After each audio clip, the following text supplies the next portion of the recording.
Maxine Thomas is our language and culture teacher at the school. She's right over here. She's been at the school for how many years, Maxine, now?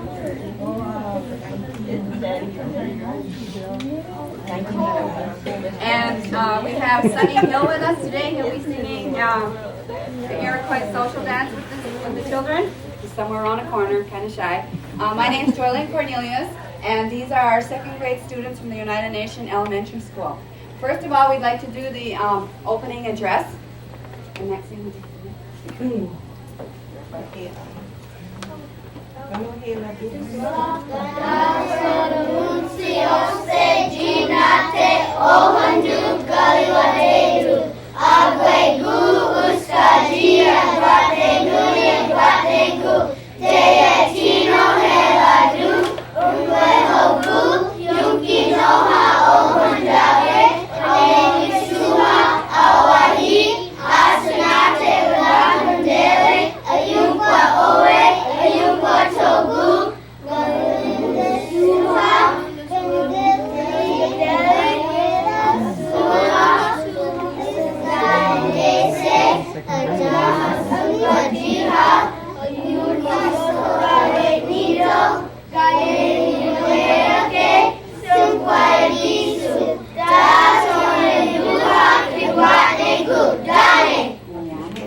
these songs that we're going to sing is what we call a Skanya Gainiste. It's a women's dance song. It's one of the kind of oldest traditions that still hold all the communities together. Twice a year, the communities will get together and have what they call a sing. And these are the songs, some of the songs that they'll sing. Each group comes with 6 or 7 songs that they prepare with.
very beautiful.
Association and the VFW and Canvas Post here.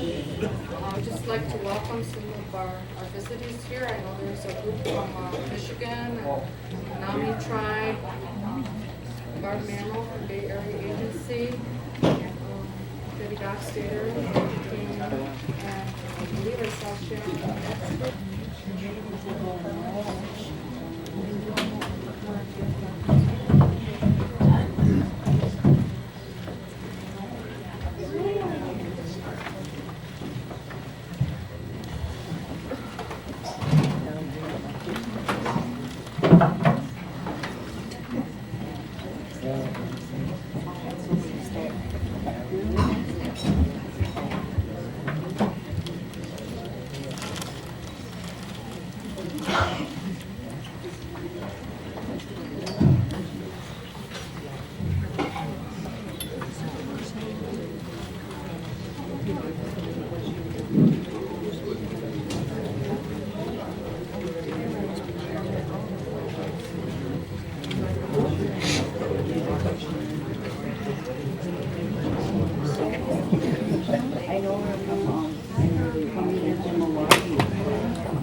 So we can go on with the program. Thank you.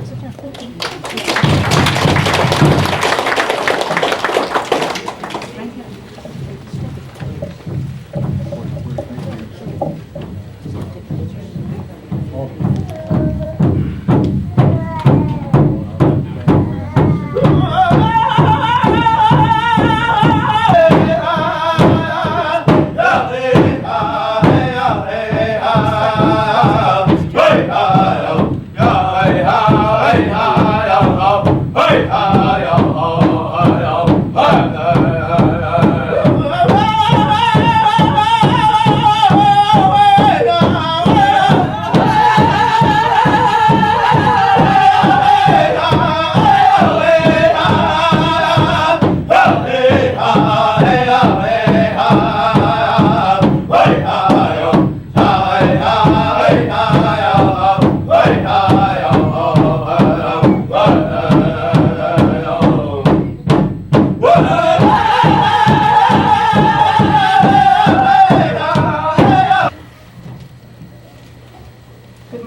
everyone. This is truly a wonderful occasion to see everyone here and to be a part of this celebration. I was talking with a couple of people about the rain, and a lot of people are like, well, it's dreary outside, it's cold and it's wet, but I see the rain as something very positive in that it's always a cleansing and a purification and a new beginning for everyone. And so I see that the Creator has given us for our elders today for this special celebration and the opening of this facility. So I want to congratulate all of our elders and especially our Commission on Aging members who have seen this project through so that we could have this special day to celebrate with one another. And I hope that all of our elders will know that this is just a small contribution back to you for what you have given to our community to make the Oneida Nation what it is today so that all of us can be enjoying the opportunities that we have here today. We know that we wouldn't have it without you. And so this is a dedication in honor of all of you and your contributions to our families. So welcome, and I hope that you enjoy this day very much. Thank you.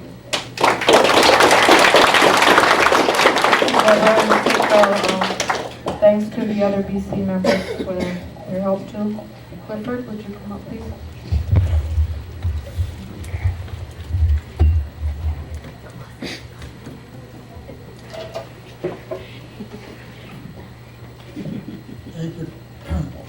Thank you, Debbie and Roberta, for your presentation this morning.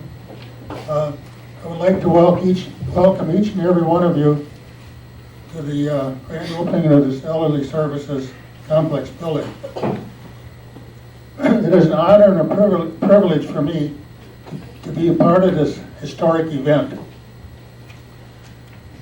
On different occasions, I have questioned the residents living in this complex as to if they are having any problems. And so far, I think the most problems they've had is maybe put a burnt out light or something minor like that. So our residents here are living the quality of life they certainly deserve and are worthy of. I would like to thank Don White, Governmental Services Director, Fred Muskovich, our area manager, for the support they have given this elders program. I would also like to thank Roberta's staff for the hard work they put into making this event possible. And just a side note, Roberta's staff offers a lot of services to our elders right here in this complex. I would like to thank the Oneida Nation Commission on Aging, which we call ONCOA. I would like to thank the board for their support of our elders. And especially a thanks to the ONCOA Board Planning Committee, whose efforts were vital to getting this dedication together.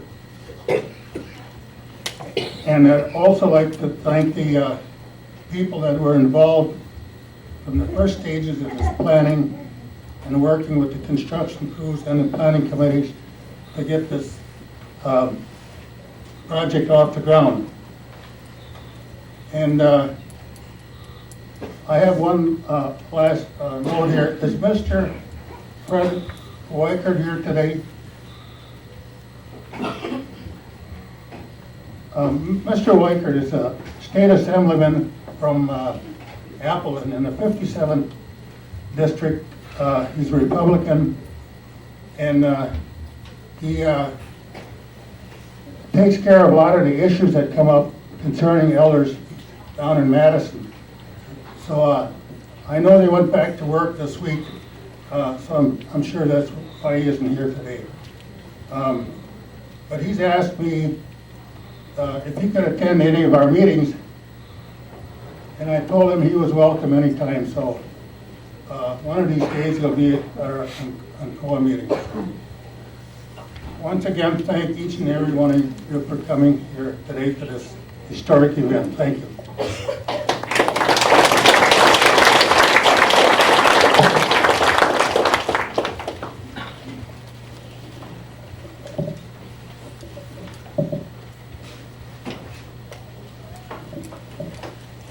Warren Scandor, on COA board member. Good morning, everyone.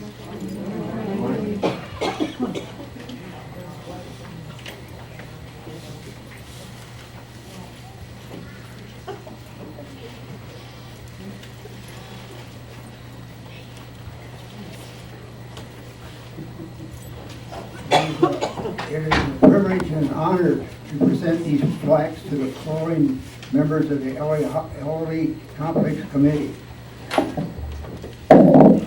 Emerson John.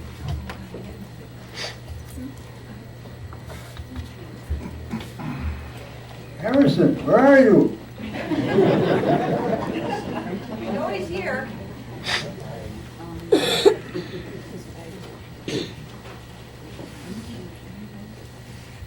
Next person is Pearl McLester.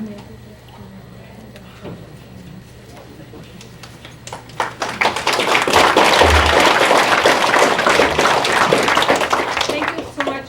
I'm so pleased to see so many of you people out here today.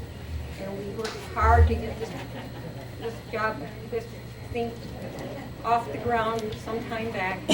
We lost some of our people along the way.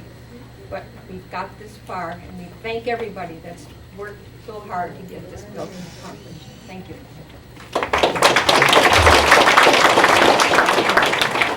Well, I'd like to make a little comment here. We had a few of the members that passed away, and one of the other members said, "Boy, we'll probably all be gone before this is completed." And I'd like to have Pearl accept this plaque for her husband, Lee McLester.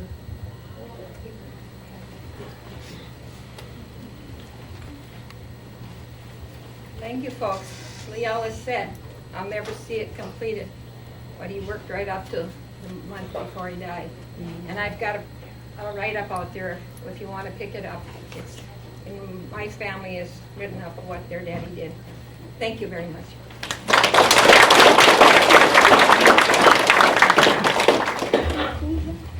The next person is Frank Dockstader.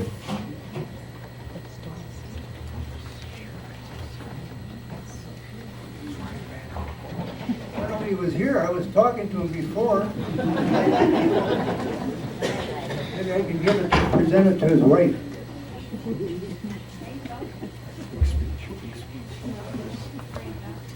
Thank you.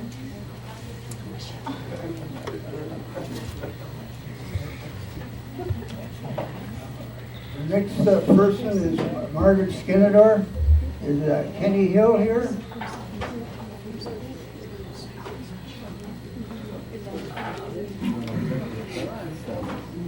Another person that was here disappeared.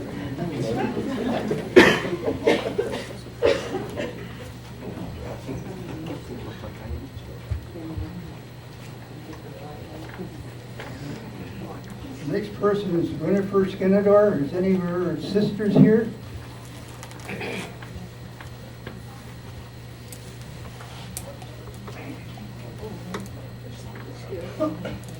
And the next person is Mary Dodge.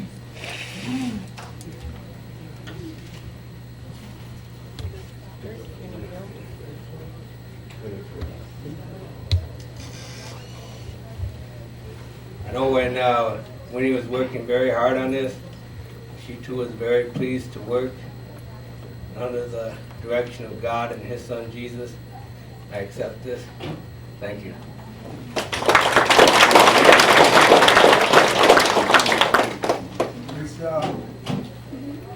This next one is from Mary Dodge. Is her daughter here?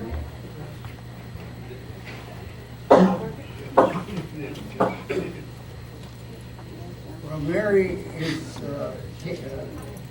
can't be here because she's working for her church in Salt Lake City, Utah. God bless her.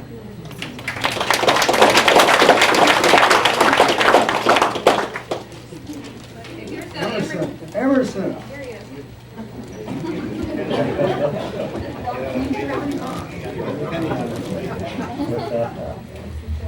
We didn't forget you. Yeah, okay, thank you.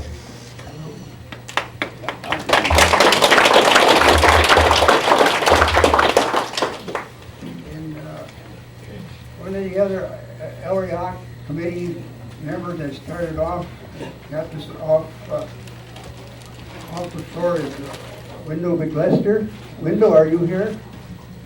He's here.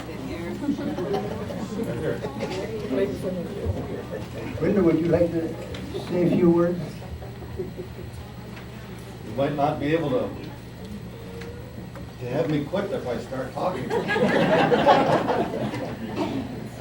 I guess I'm pull out the plug.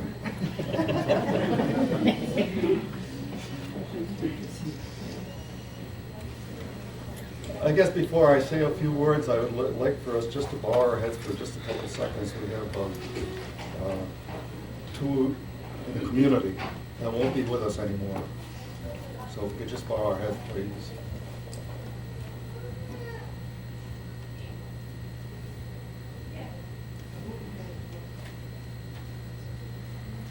Thank you.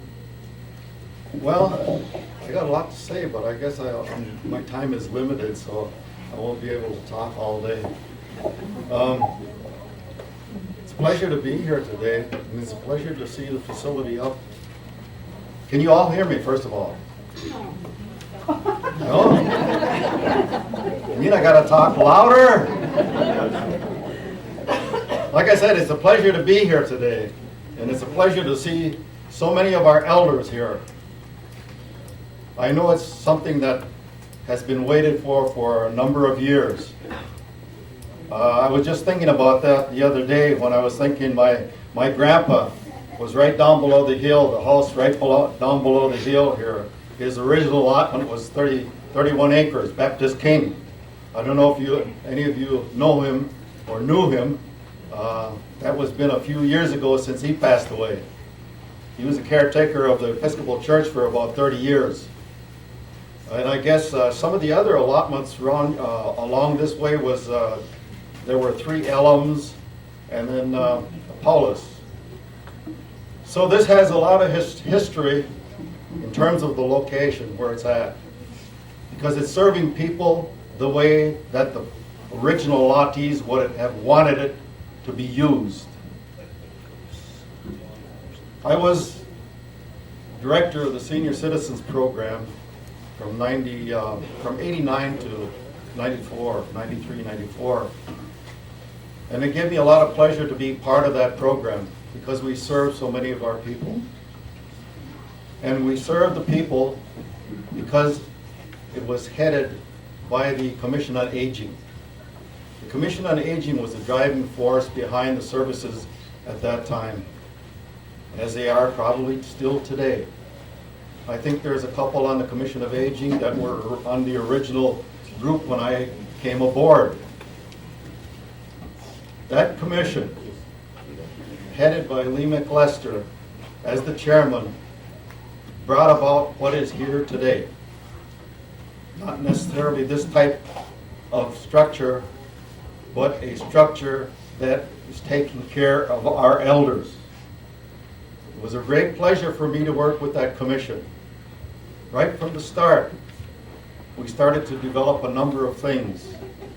Maybe some of you will have remembered, because there were some of you were on the commission then and later, as you found out, that under the leadership, there were a number of committees that were developed. Site committee, a committee to develop what kinds of facilities to be used, just a number of things. These were all done by the Commission on Aging. I had the pleasure of working with each one of those, and they were very dedicated people, as I'm sure the people on the Commission are today. They worked long and hard hours. Then I recall on sometime, I think it was May 20-something of 93, by the General Tribal Council resolution directing that the Commission on Aging develop a program to take care of our elders.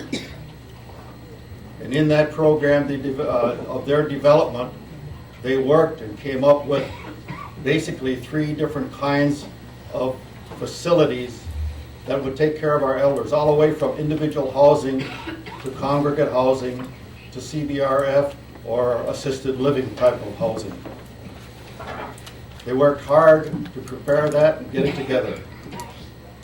And as a result of that, and as a result of those members and new members coming on, you have today a facility that is geared towards just that, what they decided years ago.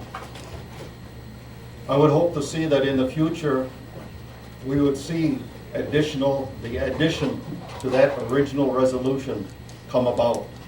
And I'm sure we will. I'm sure with all the hard efforts and hard work, the Business Committee and the Commission on Aging, that it can be done. We do so many other things. I'm sure this is very minor compared to some of the other developments that we have ongoing. But nevertheless, it's just, or more important. You know, somebody asked me one day, I was mentioning senior citizens and elders, and I was mentioning those in a little talk that I was giving. And to me, there is a difference. You know, senior citizens, we use as a guideline, either a federal guideline or a tribal guideline to say, hey, you're getting up to that age now where you may need assistance. There are special things for you. But just a minute. When you become senior citizens, I believe someplace it's 50, some places it's 55. And I think the federal government says it's 55. But to me, a senior citizen is not yet an elder. An elder is one in the community that has reached the age that needs respect, that requires respect even from the elders that are 55. 55, you're a senior citizen, but to me, you're not an elder yet. You have to have lived through those years in order to be an elder. You have to have contributed to the community, to the family, before you are an elder. Because long ago, that's what people did. They looked forward and they looked at their elders. They didn't look at the 55s. They looked at the people that had knowledge, experience behind them. The people that were 60, 70 years old, 80 years old. We have some 90 years old. Those are elders. They're not senior citizens anymore. They are elders to be respected and to be listened to. I better not harp on that too much. I'm sort of getting there myself. But anyway, like I say, a lot has come about in the few years that this was originally developed. And was all developed because of the former chairman, Lee McLester, and the hard-working board. And believe me, they did work hard. As nearly as hard as my one of my good secretaries, I think she was here, I seen her a while ago, Donna Scanador. There was a good worker, and she's a senior.